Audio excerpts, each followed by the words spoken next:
Assalamualaikum warahmatullahi wabarakatuh. Apa kabar hari ini? Ketemu lagi dengan saya untuk pelajaran pendidikan Pancasila dan kewarganegaraan untuk kelas 10. Baik, silakan kita awali dulu pertemuan kali ini dengan membaca atau berdoa terlebih dahulu. Baik, buat kalian yang belum subscribe channel ini, silahkan kalian subscribe channel ini dan silahkan nyalakan loncengnya, jangan lupa. Baik, itu saja. Kita akan mulai masuk ke bab 3 di bagian kedua. Kalau kemarin kita sudah belajar tentang infrastruktur dan suprastruktur politik, dan kita sekarang masuk ke suprastruktur politik, yaitu terkait dengan kewenangan lembaga-lembaga negara. Nah, untuk kewenangan lembaga-lembaga negara ini, saya akan buat video ini menjadi beberapa part, beberapa bagian sesuai dengan lembaganya masing-masing. Dan untuk pertemuan kali ini, karena ada banyak sekali lembaga negaranya, nah kita akan membahas terkait dengan Dewan Perwakilan Daerah. Dewan Perwakilan Daerah bisa dikatakan adalah lembaga negara yang baru dan baru muncul, yaitu sejak adanya perubahan atau amandemen Undang-Undang Dasar 1945. Ya. Baik, sekarang kita akan masuk bagaimana wewenang Dewan Perwakilan Daerah. Nah, anggota Dewan Perwakilan Daerah itu jumlahnya memang tidak sebanyak anggota Dewan Perwakilan Rakyat, karena tidak boleh lebih dari sepertiga jumlah anggota Dewan Perwakilan Rakyat. Dan jumlah anggota Dewan Perwakilan Daerah ini tiap provinsi jumlahnya sama.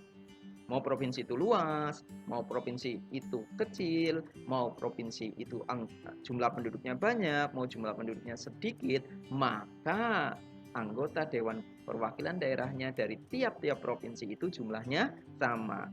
Ya, provinsi misalkan Jawa Tengah, ya anggotanya 4 ya, maka Jawa Timur juga 4. Kalimantan juga 4. Di Kalimantan Selatan misalkan 4, maka di provinsi misalkan di Provinsi Bangka Belitung maka juga 4. Nah, baik, sekarang kita akan lihat. Nah, kalau kita lihat di bagian ini ya, anggota Dewan Perwakilan Daerah tadi sudah saya simpulkan ya. Secara lembaga, anggota Dewan Perwakilan Daerah ini kewenangannya memang tidak seluas Dewan Perwakilan Rakyat, tetapi terkait dengan undang-undang di sini ya, Dewan Perwakilan Daerah dapat mengajukan rancangan undang-undang yang berkaitan dengan apa saja: otonomi daerah, hubungan pusat daerah, pembentukan dan pemekaran serta penggabungan daerah ya. Ini terus berikutnya, pengelolaan sumber daya alam dan sumber daya ekonomi lainnya, perimbangan keuangan pusat dan daerah. Jadi ketika Presiden bersama DPR membahas, Presiden dapat mengajukan, DPR dapat mengajukan, DPD juga dapat mengajukan.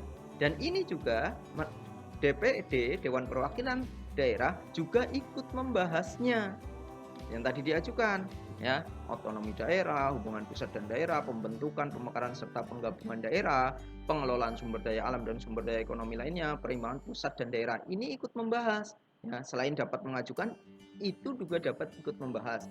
Maksudnya bagaimana sih? Ya misalkan begini nih, DPD tidak mengajukan otonomi daerah, tapi yang mengajukan adalah presiden, maka tetap DPD ikut membahasnya.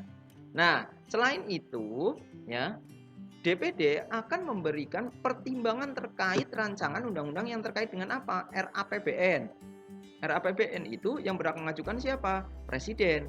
Nah, di sini nanti dibahas bersama DPR. Nah, DPD memberikan pertimbangan. Selain itu apalagi? RUU tentang pajak, RUU tentang pendidikan, dan RUU tentang agama. Selain itu apa? Ya, DPD itu dapat memberikan pertimbangan terkait dengan pemilihan anggota BPK. Apa itu BPK? Badan Pemeriksa Keuangan. Nah, selain itu, selain tadi dapat mengajukan, ikut membahas, juga memberikan pertimbangan ya, Dewan Perwakilan Daerah juga dapat melakukan pengawasan terhadap jalannya jalannya undang-undang. Yang menjalankan undang-undang siapa? Presiden kan, selaku lembaga eksekutif. Nah, di sini Dewan Perwakilan Daerah ikut mengawasi terkait dengan apa? Otonomi daerah, hubungan pusat dan daerah, pembentukan dan pemekaran, serta penggabungan daerah. Ya, misalkan ada yang ingin memisahkan diri jadi provinsi sendiri, ya maka itu bisa ikut melakukan pengawasannya ya terkait. Oh, berarti setelah melakukan pemekaran kok malah tidak maju, maka ini yang DPD juga ikut mengawasi. Lalu pengelolaan sumber daya alam dan sumber daya ekonomi lainnya. Nah, inilah kewenangan Dewan Perwakilan Daerah. Ya, kalau kita lihat kewenangannya memang tidak seluas Dewan Perwakilan Rakyat, tapi ya tidak mengapa. Inilah bukti bahwa Indonesia menganut sistem check and balance, yaitu ada perimbangan dan ya ada yang mengimbangi, ada yang mengawasi juga. Baik, itu. Nah, kalau kita lihat di sini Dewan Perwakilan Daerah kewenangannya adalah seperti ini. Baik, itu saja untuk Dewan Perwakilan Daerah. Semoga apa yang saya jelaskan ada manfaatnya. Jangan lupa kalian yang belum subscribe silahkan di subscribe dan silahkan nyalakan loncengnya. Silahkan lihat video-video kewenangan lembaga negara lainnya. Baik, itu saja. Semoga ada manfaatnya. Banyak salahnya saya mohon maaf. Assalamualaikum warahmatullahi wabarakatuh.